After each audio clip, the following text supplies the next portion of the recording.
بسم اللہ الرحمن الرحیم۔ السلام علیکم ورحمۃ اللہ وبرکاتہ۔ کیا حال ہے پیارے بچوں؟ یہ آپ کے اسلامیات کا پیریڈ ہے۔ پہلے ہم دعا پڑھ لیتے ہیں۔ ربی زدنی علما، اے میرے رب میرے علم میں اضافہ فرما۔ بیٹا اپنی کتاب کا صفحہ نمبر 76 کھولیے۔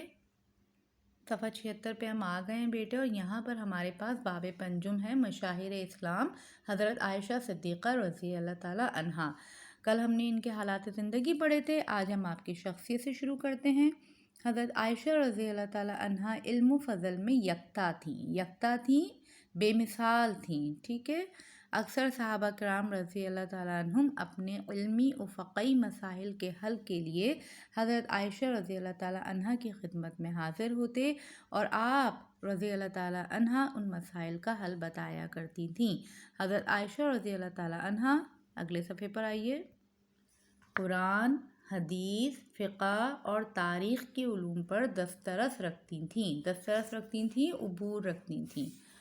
انہوں نے حضور صلی اللہ علیہ وآلہ وسلم سے 2200 احادیث روایت کی ہیں۔ دیکھیں کتنی بڑی تعداد ہے نا، کتنا بڑا نمبر ہے۔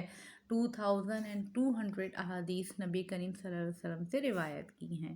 حضرت عائشہ رضی اللہ تعالیٰ عنہا بہت فیاض، مہمان نواز اور محتاجوں کی مدد کرنے والی تھیں، بہت جنرس تھیں۔ ایک مرتبہ حضرت عبداللہ بن زبیر رضی اللہ تعالیٰ عنہ نے انہیں 1,00,000 درہم بھیجے۔ انہوں نے اسی وقت سے انہیں ضرورت مندوں اور محتاجوں میں تقسیم کرنا شروع کر دیے اور اپنے لیے کچھ نہ رکھا۔ آپ رضی اللہ تعالیٰ عنہ بہت محبت کرنے والی اور عفو درگزر سے کام لینے والی تھیں، عفو درگزر سے معاف کر دیا کرتی تھیں دوسروں کو۔ غیبت اور بدگوئی سے اجتناب کرتی تھیں۔ غیبت کیا ہوتی ہے؟ پیٹھ پیچھے کسی کی برائی کرنا، کسی کے ایبسنس میں اس کے بارے میں غلط بات کہنا۔ اور بدگوئی کیا ہوتی ہے؟ غلط بات کرنا، غلط بول منہ سے نکالنا۔ اجتناب کرتی تھیں، پرہیز کرتی تھیں، اوائڈ کرتی تھیں۔ حضرت عائشہ رضی اللہ تعالیٰ عنہ بہت عبادت گزار تھیں، بہت زیادہ عبادت کیا کرتی تھیں۔ فرض نمازوں کے ساتھ ساتھ سنتیں اور نوافل بھی کثرت سے پڑھا کرتی تھیں، بہت زیادہ پڑھتی تھیں۔ تہجد اور چاشت کی نماز بھی باقاعدگی سے ادا فرماتی۔ رمضان کے روزوں کے علاوہ نفلی روزے بھی کثرت سے رکھا کرتی تھیں۔ ہر سال حج کرتی تھیں۔ حج کے دوران آپ رضی اللہ تعالیٰ عنہ کے خیمے میں لوگ چوک در چوک آ کر اپنے مسائل پوچھتے تھے اور ان کا حل پاتے تھے۔ چوک در چوک آ کر، بہت بڑی تعداد میں آ کر۔ ان کا زیادہ تر وقت عبادت اور لوگوں کو مسائل کا حل بتانے میں گزرتا تھا۔ حضرت عائشہ رضی اللہ تعالیٰ عنہا نے چاروں خلفائے راشدین کا زمانہ پایا، یعنی کہ آپ کی ایج اتنی تھی کہ آپ کے سامنے حضرت ابو بکر صدیق رضی اللہ تعالیٰ عنہ، حضرت عمر فاروق رضی اللہ تعالیٰ عنہ، حضرت عثمان غنی رضی اللہ تعالیٰ عنہ اور حضرت علی کرم اللہ وجہہ کا زمانہ گزرا۔ اب آئیے وفات کے بارے میں پڑھتے ہیں۔ آپ رضی اللہ تعالیٰ عنہ کی وفات 17 رمضان سن 58 ہجری کو ہوئی، ہجرت کے 58 سال کے بعد۔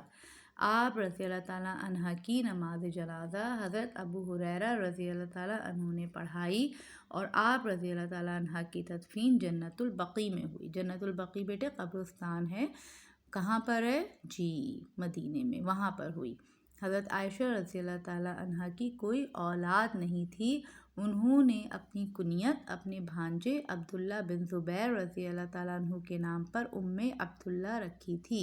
عبداللہ کی ماں، لیکن آپ کی کوئی اولاد نہیں تھی، تو عبداللہ کون تھے؟ آپ کے بھانجے تھے، آپ کی بہن کے بیٹے تھے، ان کے نام پہ آپ نے اپنی کنیت رکھی تھی۔ حضرت عائشہ رضی اللہ تعالیٰ عنہ اپنے علمی کمالات اور دینی خدمات کی بنا پر صحابہ کرام رضی اللہ تعالیٰ عنہ اجمعین اور صحابیات رضی اللہ تعالیٰ عنہ میں امتیازی حیثیت کی حامل ہیں۔ حضرت عائشہ رضی اللہ تعالیٰ عنہ بہت سی باتوں کو اپنے لیے بہت اعزاز کا باعث سمجھتی تھیں۔